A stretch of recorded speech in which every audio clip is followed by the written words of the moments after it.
ეკლესიის და მით უმეტეს ჩვენი გადაცემის კომპეტენციაში არ შედის წმინდად მეცნიერული თეორიების კრიტიკა და კორექცია. ჩვენი სურვილია განვიხილოთ ჰიპოთეტური მე მინდა ხაზი გავუსვამ სიტყვას ჰიპოთეტური მეცნიერული მოდელები სამყაროს წარმოშობისა და ევოლუციისა, რომლებიც წმინდა მეცნიერული ფაქტების არაერთგვაროვან ინტერპრეტაციას ეყრდნობიან.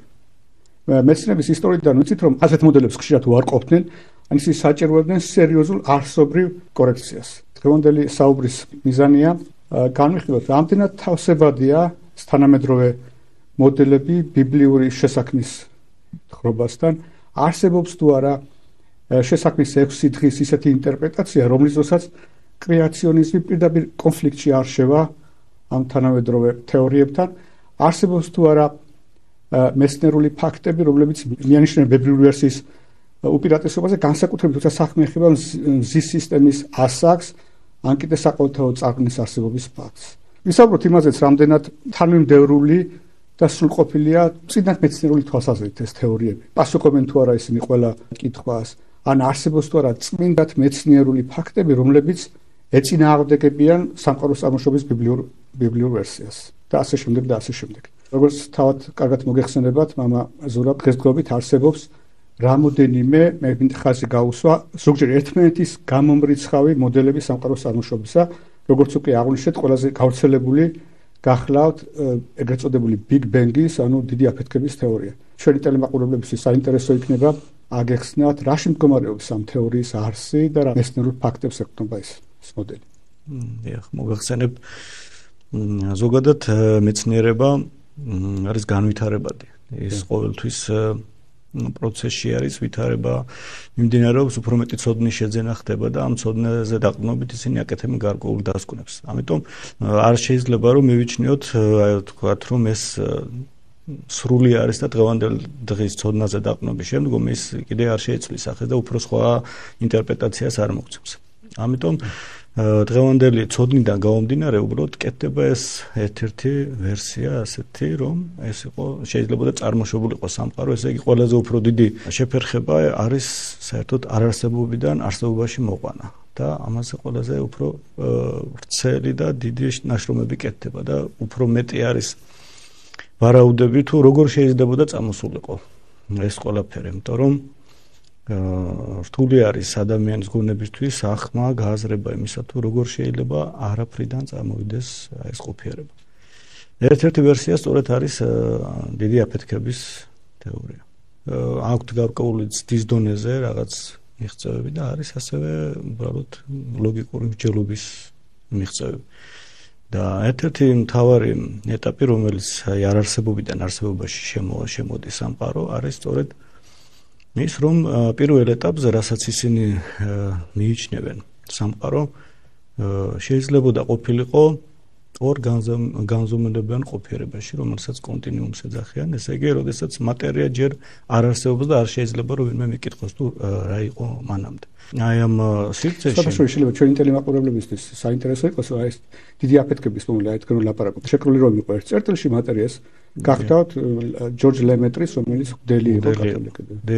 მისთვისაც ეს უბრალოდ ალბათ პროცესის დასაწყისის შეიძლება აი მატერიალურ თვალთახედვით გააზრების ერთ-ერთი მომენტი იყო, იმიტომ რომ რელიგია არასდროს არ გადმოსცემს პროცესს, არ ასახავს თუ აი როგორ შეიძლება და თქვათ რა ნივთიერება როგორ შეიძლება და დაშლიყო, როგორ წარმოვიდა და როგორ შეიძლება და წარმოშობილიყო საერთოდ სამყარო. მისთვის მთავარი არის შედეგის და მიზანშედეგობრივად გააზრება ამისა, თუ როგორ შეიძლება და რომ ყოფილიყო სამყარო ასეთ წესრიგში და როგორ შეიძლება საერთოდ არსებობდეს სამყარო.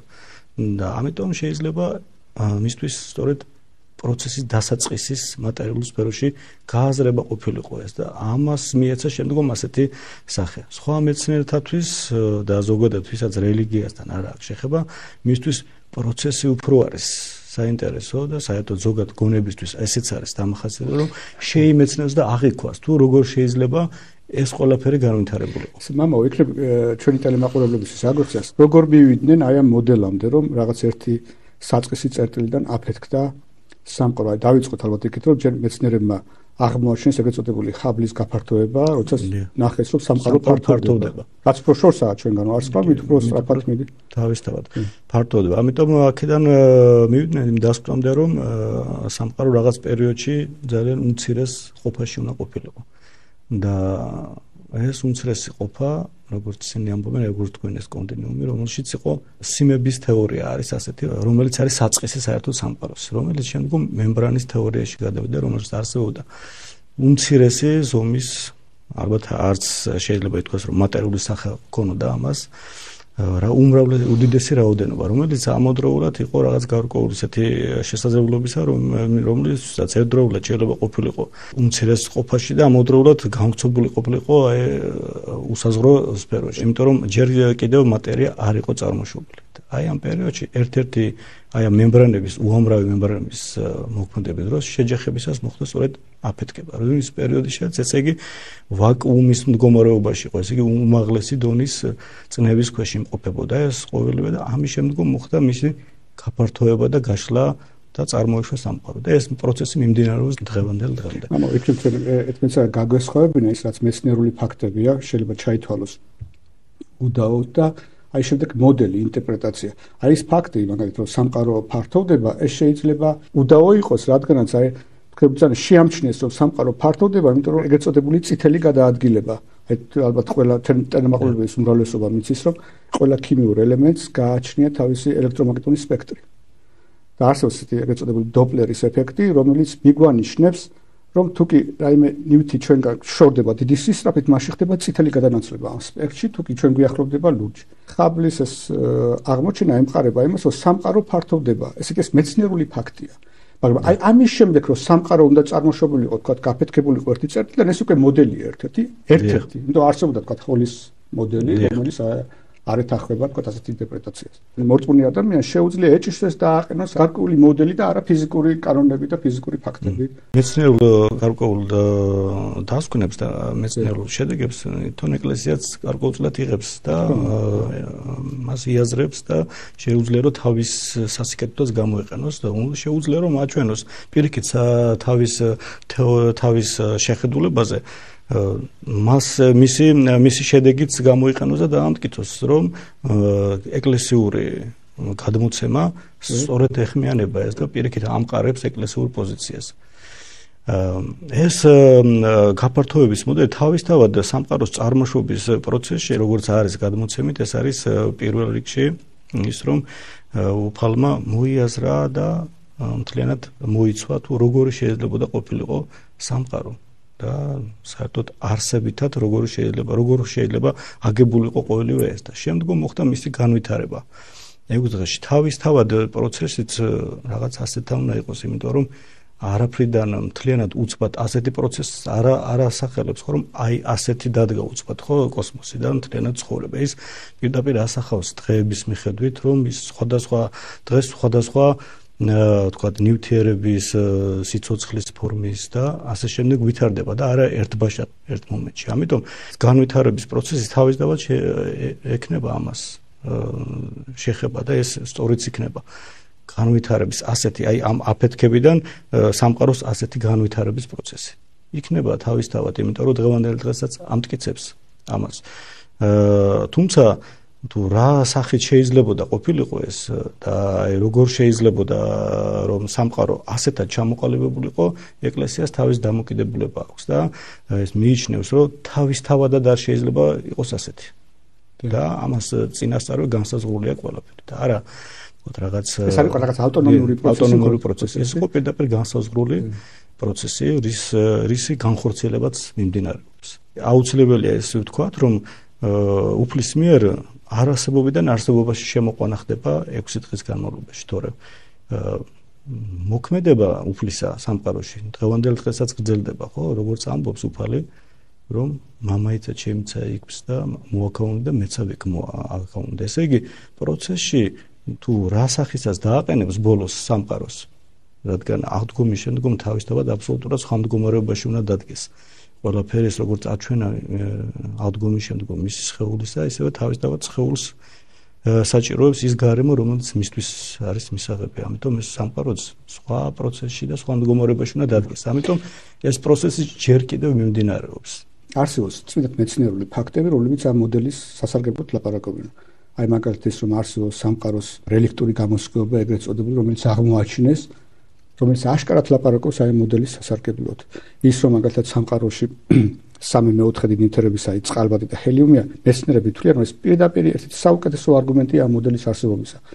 მაგრამ არსებობს წმინდად მეცნიერული ფაქტები, რომელსაც უჭირს ამ მეცნიერულ მოდელს ახსნას და ეს ფაქტები ლაპარაკობენ უფრო, თქვათ, ბიბლიური შესაქმის მოდელის სასარგებლოდ. კომეტები მაგალითად ყარგავენ ნივთიერებას და არ შეიძლება რომ მილიონობით და წლებით არსებულიყო. ან ის galaktikებს რომ სპირალური ფორმა აქვს, ფართოვდება. არის ესეთი ბევრი ფაქტია. და ჩვენ ვებრძვით არა რომელიმე მეცნიერულ თეორიას, მაგრამ იქნებ აღვნიშნა ის ფაქტები, რომელიც თქვათ აი პრობლემას ქმნის აი ამ თეორიისათვის, მაგრამ სასარგებლოდ. თავისთავად მათთვისაც წინააღმდეგობრივი არის. ეს თვითონაც ვერ ხსნიან თუ რატო არის ეს მეცნიერებაც როგორც ვთქვით განვითარებადია და თავის დროზე შეიძლება მივიდეს იმ დასკვნამდე თუ რა არის სწორედ თუ არის მცდარობა ამაში.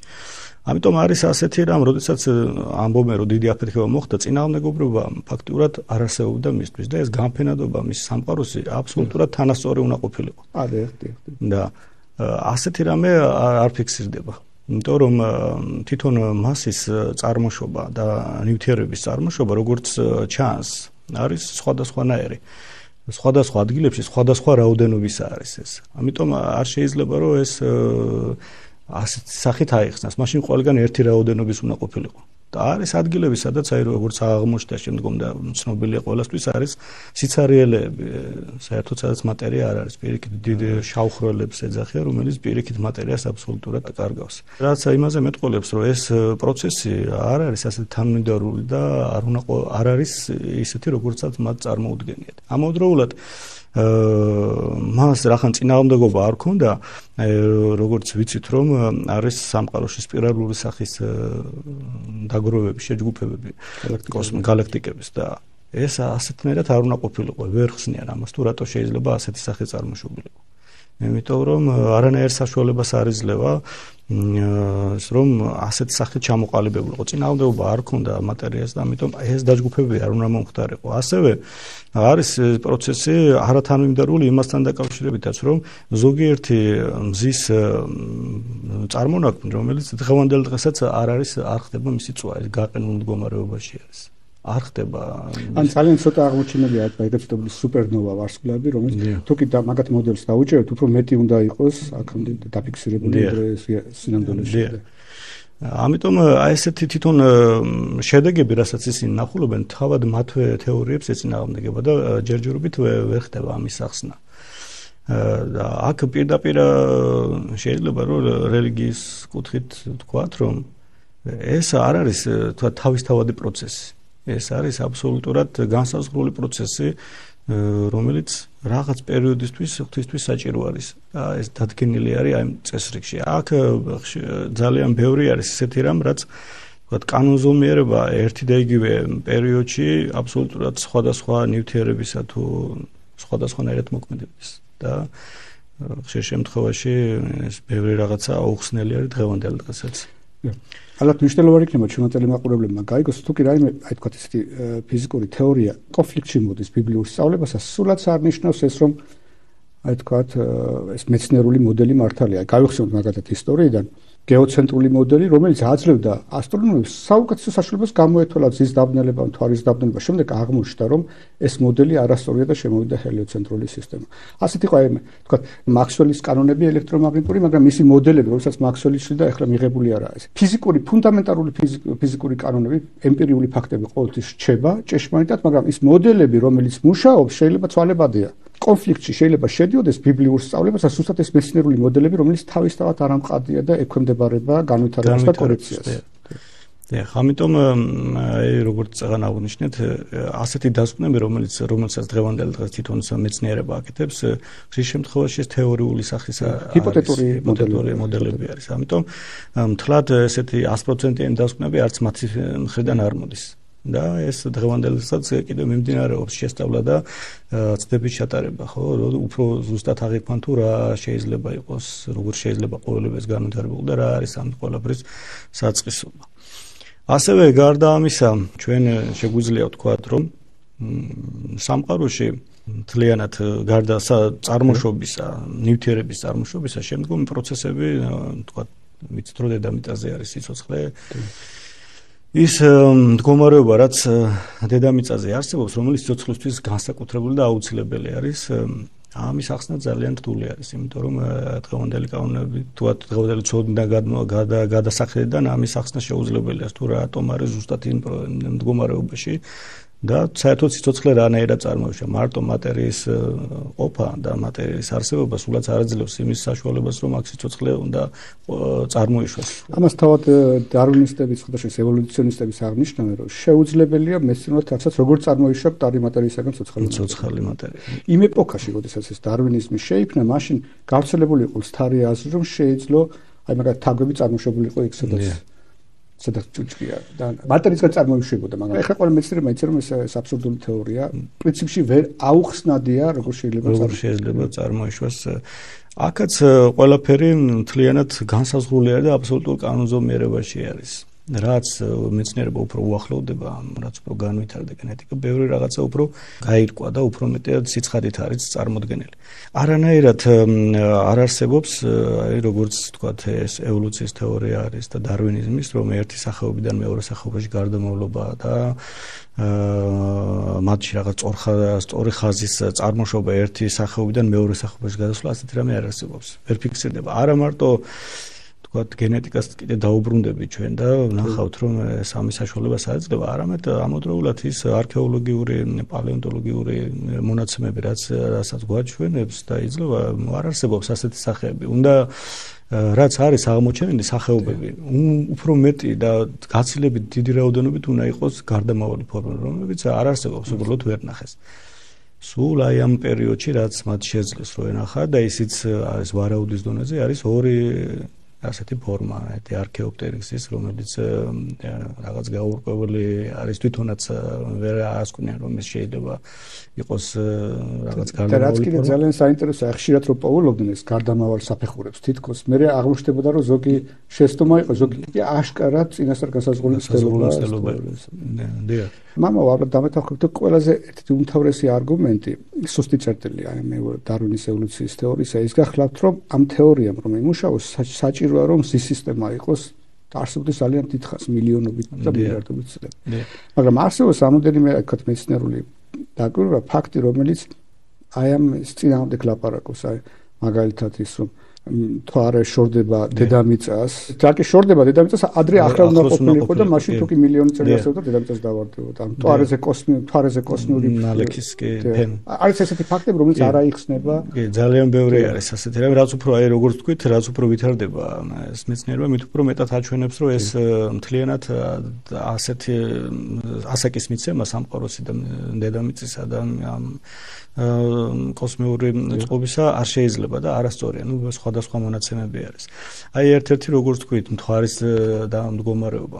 გარდა იმისა, რომ მთვარეს თქვათ ესე ახლოს უნდა ყოფილიყო თუ ამდენი წლის განმავლობაში, მილიარდობით წლების განმავლობაში არსებობდა დედამიწის თანამგზავრი და თვითონ დედამიწა ასე, მაშინ ის ძალიან ახლოს უნდა ყოფილიყო, იმდენად ახლოს, რომ ძალიან დიდ პროცესებს გამოიწვევდა, რაც ფაქტიურად დამანგრეველი იქნებოდა დედამიწისთვის და ვერანაირად ვერ შეეძლებოდა, რომ ის მას გაეგრძელებინა ყოფა. ასევე თვითონ როგორც ბოლო პერიოდში დასკვნებიდან გამომდინარეობს, რომ თვითონ მთვარეს აქვს თავისი სითბოს გამოსხივების უნარი აქვს და რადგან მას არ გააჩნია ატმოსფერო, ეს რახანა ამდენი წლების განმავლობაში უკვე უნდა ყოფილიყო ისე მდგომარეობაში აბსოლუტურად გაცივებული უნდა იყოს და არ უნდა ქონდეს ასეთი გამოსხივების უნარი. გარდა ამისა, იქ როგორც დაკვირვებები აჩვენებს, მიწისძვრები არ ხდება, მაგრამ რაღაც გარკვეული ასეთი პროცესები ხდება, რაც იმას აჩვენებს, რომ მის გულში ისე სიცხე არის, ისე ტემპერატურა არის, რაც მთლიანად უნდა გამორიცხავდეს იმას, რომ ასეთი ასაკის პერიოდში იმას არ უნდა ქონდეს არანაირი. ესეთი ფაქტები უამრავი, ეს კრეაციონისტების, აი მაგალითად იუპიტერი კარგავს სითბოს, მაგნიტური ველის იკლებს თქვა რაღაც. დიახ, თვითონ მზის გამოსხივების ეს ჰელიუმ 4-ის მონაცემები აქვს, რომელიც კოსმოსში გავრცობის თუ რა სიხშირეს და რა პერიოდი შეიძლება შემოაღწიოს მან და ნაჩვენები სადღაც 4-5000 წელს მეტს არ შორდება ის. იმიტომ რომ თვითონ მონაცემები არაჩვენებს, რომ ეს ეწინააღმდეგება იმ თეორიებს, რომელიც თქვა არის რაღაც მილიარდობით წლების განმავლობაში არსებობს. გენეტიკა არის კოდირებული სახის, რომელშიც მთლიანად არის ყველა სახეობისთვის მოცემული ინფორმაცია თუ რა სახეობისა თუ რა შემადგენლობის თქვა ნივთიერება რა უნდა იყოს, რა ფორმისა უნდა იყოს, რანაირად უნდა ხდებოდეს მასში პროცესი ნივთიერებათა ცვლისა და ასე შემდეგ. აბსოლუტურად ძალიან დიდი ინფორმაციას მოიცავს გენეტიკური კოდები, რასაც ქრომოსომები ქვია და აი ამ ქრომოსომების დარღვევის შემთხვევაში, როდესაც ხელოვნურადაც ერევიან, არა თუ ბუნებრივ პროცესში, როდესაც ხელოვნურად ახდენენ მასზე რაღაც გარკვეულ გავლენას, უნდა რომ ახალი სახეობის წარმოშობა, ან თქვათ კიდევ რაღაც მუტაციების გამოწვევა, ვერანაირად ვერ ხერხდება ამის, იმიტომ რომ არაძლევს თვითონ ეს გენეტიკური კოდირება, ეს ფორმები არაძლევს იმის საშუალებას, რომ რაღაც ახალი სახეობა წარმოიშვეს. იმ случаის ანომალიებს გამოიწვევს ეს და არანაირად არ იწვევს ახალი სახეობის წარმოშობას.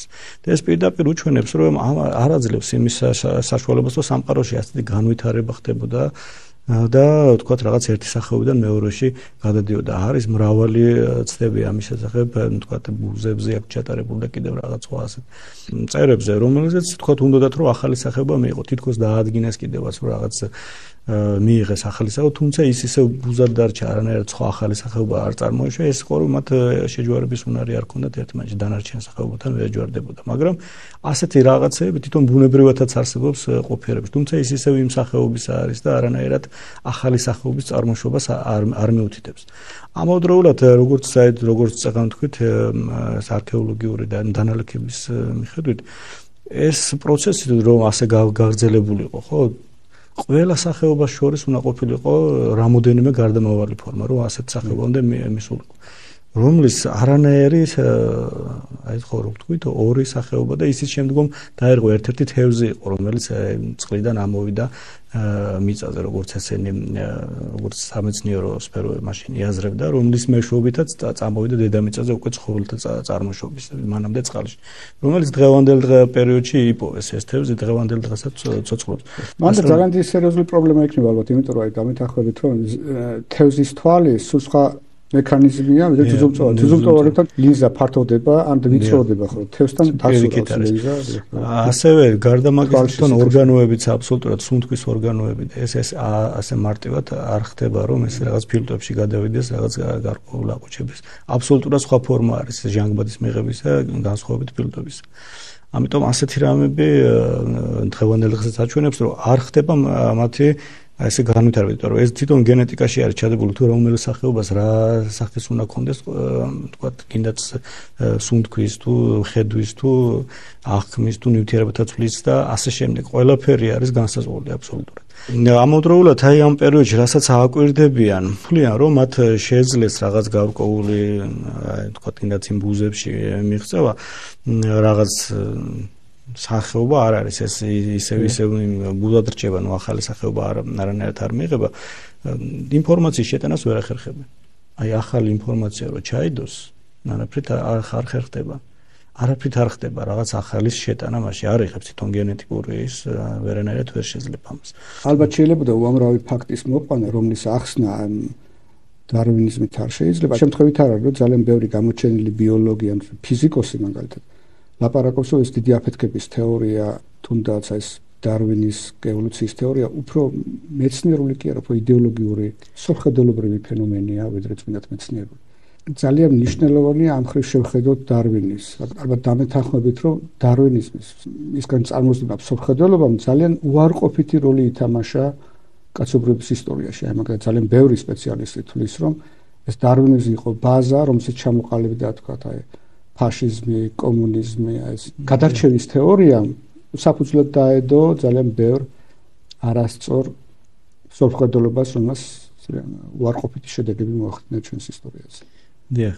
თვითონ სამეცნიერო მხრიდანაც ბევრი რამ სამეცნიერო კვლევის შედეგი არის ხშირად ხდება ხოლმე არგებენ დარვინიზმის თეორიას.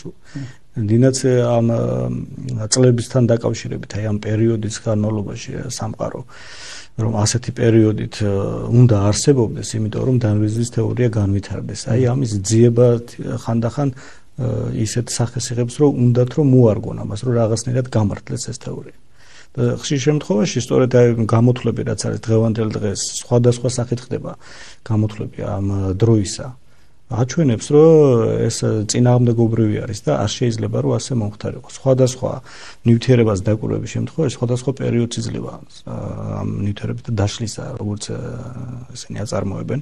ერთი სახოვანი არ არის ეს და არ შეიძლება თქვათ ერთი ნივთიერება რაღაც მილიარდი წლების განმავლობაში და მეორე რაღაც უფრო გვიან პერიოდში წარმოშობილიყო. ამიტომ ეს თავიდანვე ყველა ნივთიერება რაც არის სამყაროში, ის თავიდანვე არის ასეთად დედამიწაზე არის ეს რომელიც არ შეიძლება რომ თქვა იმ სიცოცხლის წარმოშობის და ასეთი ყოფის შემთხვევაში არ შეიძლება რომ ის რაღაც პერიოდის მერე წარმოშობილიყო.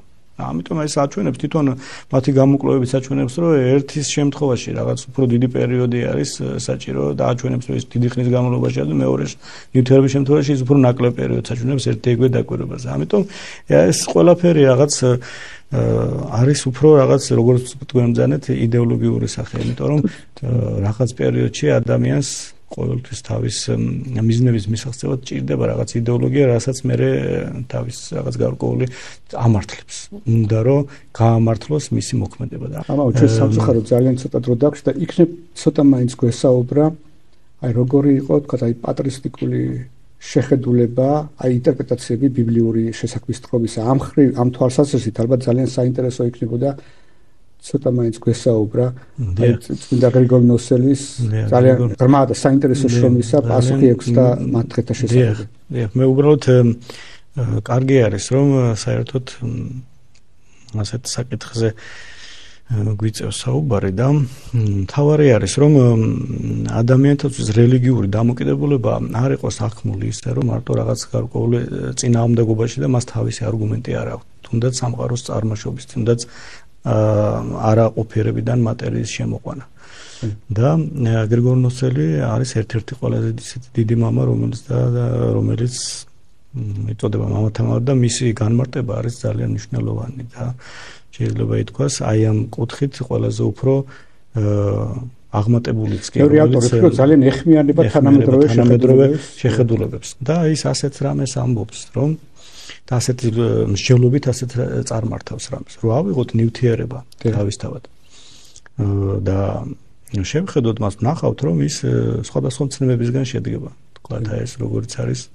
ფერი, წონა, სიმყარე, სისველე გამფენადობა, სახე, რომელიც რომ შევხედოთ და დავაკვირდეთ თავისთავად არის მხოლოდ თეორიული ცნებები და მეტი არაფერი. ამიტომ ის ასკვნის ასეთ რამეს, რომ ეს ყველაფერი ნიშნება ცნების დონემდე და აჩვენებს, რომ ის აუცილებლად ვიღაცის მიერ ნაფიქრი არის, რადგან ის ცნებამდე დადის. და საერთოდ ადამიანი, როდესაც აღიქვავს და რამესთან შეხება აქვს, აუცილებლად შლის ამას ასე. იმიტომ რომ ნივთიერებას როგორც კი მოკიდებ ხელს, მისი სიმყარის, სიმძიმის და სახის და ასე შემდეგ. ამ ცნებებით შლი და ასე აღიქვო მას. და ეს პირდაპირ აჩვენებს იმაზე, პირდაპირ ხაზგასმა, რომ როგორც გონება შეუძლია რომ აღიქვას. ის ასევე გონებით არის წარმოქმნილი. უბრალოდ შემოყვანა სამყაროში უკვე ასეთად როგორიც არის, ის ამბობს რომ უფლის გონებაში მოხდა ყოველივე ამის გააზრება. აი მისი მარცვლის, მისი არსთა-არსის გააზრება მოხდა და მისი ძალმოსლების შემდგომ, რომელიც თანერგილი იყო ამოძრებლად მათი ერთობისა. თვითონ ამ ნივთიერებათა საწყისობაში. აი შემდგომ ამ 6 დღეში მოხდა თუ რომელი მატერიისა თუ სიცოცხლისა რა პერიოდში შესაძლებლობა ხორჩესმა განვითარდა ასე. და ეს პირდაპირ აჩვენებს, ის ამბობს, რომ ეს ყოველივე რაც კი შექმნილი არის აბსოლუტურად იდეურ ყოფაში არის შექმნილი და რაც იდეურ ყოფაში არის შექმნილი აუცილებლად ვიღაცის აზრში არის შექმნილი და პირდაპირ აჩვენებს რომ ეს ყველაფერი არის განსაზღვრული თავიდანვე და არ არის რაღაც გარკვეულად თვითყოფადობით და რაღაც თავისით განვითარებადი არამედ ვიღაცის მიერ შექმნილი და განსაზღვრული ყველაფერი თუ როგორ უნდა იყოს და რა სახისა უნდა იყოს ესა თუ ეს.